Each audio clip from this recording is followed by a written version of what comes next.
Also, Alex Caprariello hit the road as quickly as he heard these bullets ring out. I think he just arrived at the actual sort of the center of where this all happened. Tell me where you are and what you've seen since you got there, Alex. Yeah, this is Union Station, where the stage was set for the Kansas City Chiefs players and coaches to actually greet this crowd of thousands of fans that literally came out here to celebrate with their team. And I'm telling you, Ashley, I only arrived about half an hour ago, and the visuals that you come across when you come here, it really just speaks so much. It tells a whole story about what that moment was like. I want to point out just a few of them to you. First and foremost, just showing how quickly people had to move. We have lawn chairs, people that had camped out here literally for days to get the best seat possible, all of a sudden just dropping everything and moving on. Look at this, Ashley.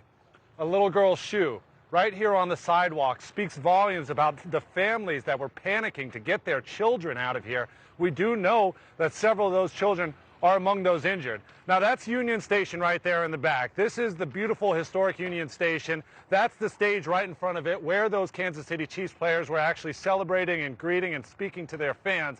But if you look in the distance over towards that bright yellow light, that's the parking garage of Union Station, and right in front of that, that's where we see that video of that shooting taking place. The video that you just showed moments ago, where we see all of those people scatter in an instant. That's where that actual moment took place. We did see other video, of course, where police officers actually stormed inside of Union Station 2. I spoke to a law enforcement here on the scene. They tell me that there was just chaos from the law enforcement and police perspective because they heard so many shots. They didn't know exactly where to go at first.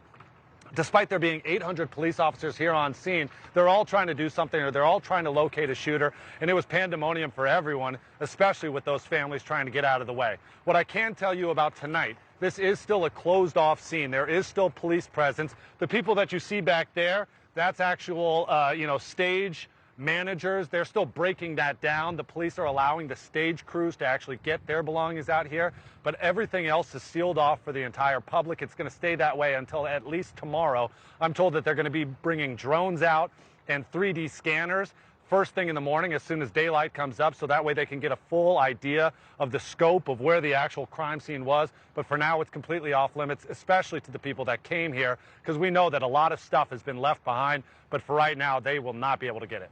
Alex, that is, it's a carbon copy.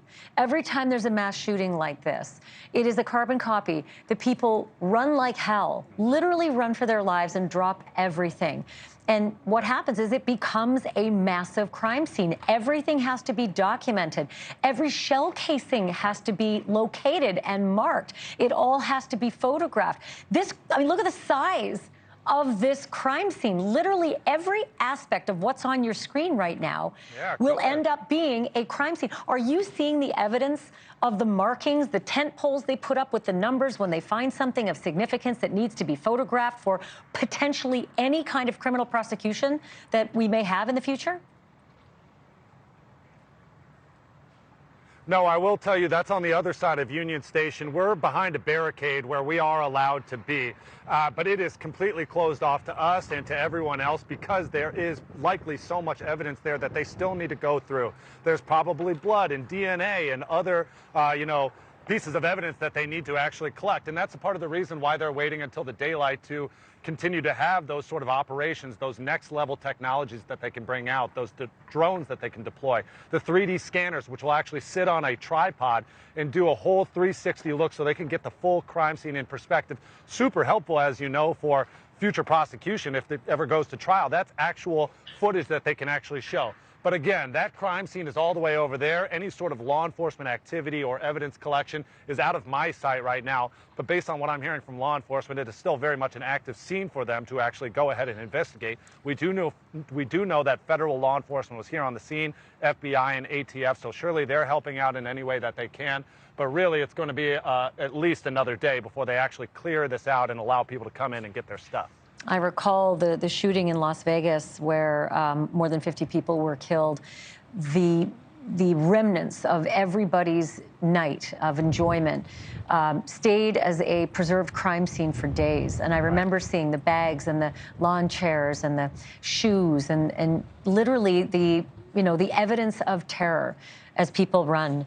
Thank you for watching. Go to newsnationnow.com to find NewsNation on your television provider. And don't forget to click the red subscribe button below to get more of NewsNation's fact-driven, unbiased coverage.